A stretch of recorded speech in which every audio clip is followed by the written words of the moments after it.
మీ పాత బాస్ కేసీఆర్ మొన్న మీటింగ్ పెట్టిండు బీఆర్ఎస్ రజతోత్సవ సభ అని. సో సభకి చాలా భారీ ఎత్తున జనం వచ్చారు. మీరు చూసింటారు, డ్రోన్లు, కెమెరాలు, హడావుడి హంగామా. సో లక్షల మంది జనం కనిపించారు. కేసీఆర్ ప్రసంగం కూడా మీకు వినిపించిండు, వినే ఉంటారు మీరు. ఓవరాల్ గా ఈ మీటింగ్ తర్వాత కాంగ్రెస్ పని అయిపోయింది, ఇక బీఆర్ఎస్ అధికారంలోకి రాబోతున్నది అని బీఆర్ఎస్ వాళ్ళు చెప్పుకుంటున్నారు, కేసీఆర్ వాళ్ళు చెప్పుకుంటున్నారు. ఎన్నడు వస్తాడా, ఎట్లా వస్తాడ? ఇప్పుడు జూన్లో రోన్ కార్తె వస్తుంది, జూన్లో రోన్ కార్తె వస్తుంది. అప్పుడు వాన పడితే రైతు ఏదైనా ఇత్తనం పోతనం వేసుకుంటానికి కాలు పడుతుంది. మే నెల వాన పడితే ఎవరికి అక్కర వస్తుంది చూడు, గాలి వారం వస్తాయి, చెట్లు ఇరిగిపోతాయి, ఇల్లు కూలిపోతాయి. ఇవాళ సభ కూడా అసలుగా ఎట్లా దీనికి ఏం లింక్? దీని దానికి సంబంధం ఇప్పుడు ఏ సందర్భంలో పెట్టిండు చెప్పు? 25 ఏళ్ళు అయిందండి. ఏ దానికి 25 ఏళ్ళు అయింది? ఏ దానికి 25 ఏళ్ళు? వాళ్ళ పార్టీకి. ఏం పార్టీ?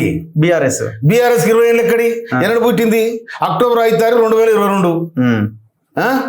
బీఆర్ఎస్. బీఆర్ఎస్ ఏంటిది? సార్ పేరు మార్చుకున్నారండి, అవసరం కోసం పేరు మార్చుకున్నారు. ఏముంది అందులో? దానికి రజతోత్సవం ఎక్కడిది? నువ్వు టీఆర్ఎస్ తెలంగాణ ఉద్యమానికి నేపథ్యం వహించిన టీఆర్ఎస్ పార్టీ అంటేనే తెలంగాణకు ఒక చిహ్నం. అది దానికి కలిసి వచ్చారు తప్ప నీ బీఆర్ఎస్ పార్టీకి ఏమిటికి పెట్టుకుని మీరు చెప్పండి. రజతోత్సవం అంటే ఏంటిది? 20 సంవత్సరాలు. 20 సంవత్సరాలు ఏమైంది? మీరు ఎమ్మెల్యేగా 20 సంవత్సరాలు అయినరు. బీఆర్ఎస్ తరఫున అయినవా, టీఆర్ఎస్ తరఫున అయినవా? మీరు ఎప్పుడైతే టీఆర్ఎస్ని తీసేసి బీఆర్ఎస్ పెట్టుకున్నారు, వాళ్ళ బొంద వాడు తోలుకోరు. ఇక రేపు కూడా అదే కథ, ఆ బొంద చుట్టూ తిరగాల్సిందే దాడుగా. అంతేనా? డైరీలో రాసుకోండి, మళ్ళీ అధికారం మనదే అయిపోయింది ఇక కాంగ్రెస్ పని అంటున్నారు కదా.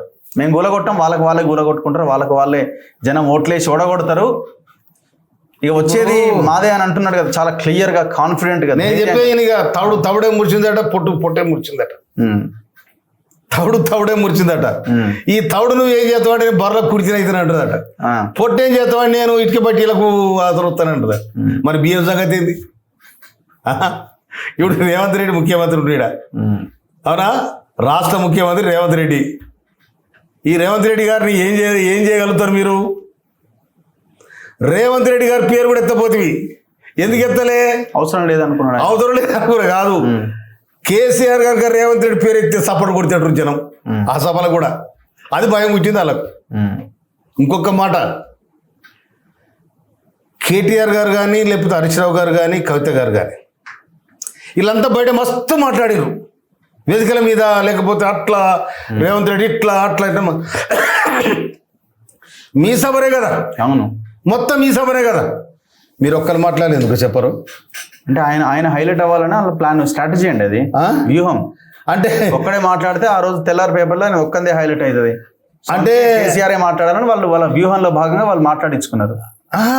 నేనేమంటానంటే మీరు కూడా యువతలో జోరుజారుగా మాట్లాడతారు కదా. ఏది పోయి జోరుజారాడా అంటే ఇప్పుడు పుట్టుకున్న హరీష్ రావు మాట్లాడితే కేటీఆర్ స్టేజ్ దునికి వెళ్ళిపోయే పరిస్థితి. ఎందుకు? హరీష్ రావు జనం సపోర్ట్ కొడతారు. పుడుకున్న కేటీఆర్ మాట్లాడింది అనుకో, కవిత కూర్చుంటుంది. ఎందుకంటే రేపు ఈ లొల్లి అదే ఉంది.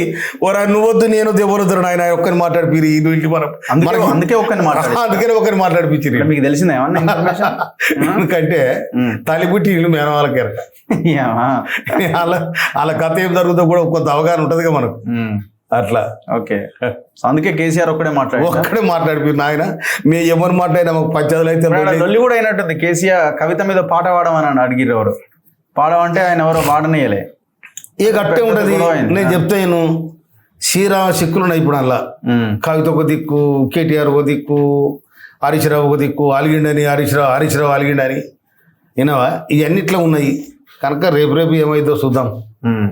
ఎందుకంటే మీటింగ్ అయితే సక్సెస్ అయినట్టుగానే భావించాలా. ఇప్పుడు నేను భావించాను అట్లా. పైలు ఇచ్చారు, పైసలు బొచ్చరు పైలు ఇచ్చారు తెలుస్తుంది నాకు, కానీ మనం చూడలేదు. అట్లా పైసలతోనే కదా మీటింగ్లన్నీ ఎవరికి పెట్టినా, పైసలు ఇస్తేనే కదా జనం వచ్చేది. అవునా? ఒక మాట మీటింగ్లకు ఎగ్జాంపుల్ నా చిన్న ఒక్కటే మీటింగ్ పోయిన నెల ABCD వరకు ఎక్కడ మద్దతుగా నేను పెట్టా. నా దగ్గర ఒక 15,000 మంది వచ్చారు. ఉత్తమ్ సారు, తుమ్మల గారు మీరు నాకు వచ్చారు. నేను ఒక్కొక్క రూపాయి ఇవ్వలే, ₹1 కూడా ఇవ్వలే వారికి. 300 ఇయలే 300 కాదు, ₹3 ఇవ్వలే. వెహికల్ పెట్టి ఉంటారా? బండి పెట్టి వెయ్యి కూడా పెట్టలే. ఏబిసిడి వర్గీకరణ రాష్ట్ర ప్రభుత్వం చేసింది, మద్దతుకు మీరు రమ్మంటే అందరు వచ్చారు. అందరు సంఘీభావం కూడా, వేరే కులపాలు కూడా సంఘీభావం తెలిపారు. అంటే కొన్ని అటు జరుగుతాయి, కొన్ని ఇటు జరుగుతాయి అట్లా. సో ఇవి మొత్తం డబ్బులు ఇస్తేనే అంతమంది వచ్చారు అంటారు. ఇక అది డబ్బులు ఇచ్చారా లేకపోతే డబ్బు ఇచ్చారా ఏం తెలియదు, కానీ ఏదైతే జరుగుతుంది.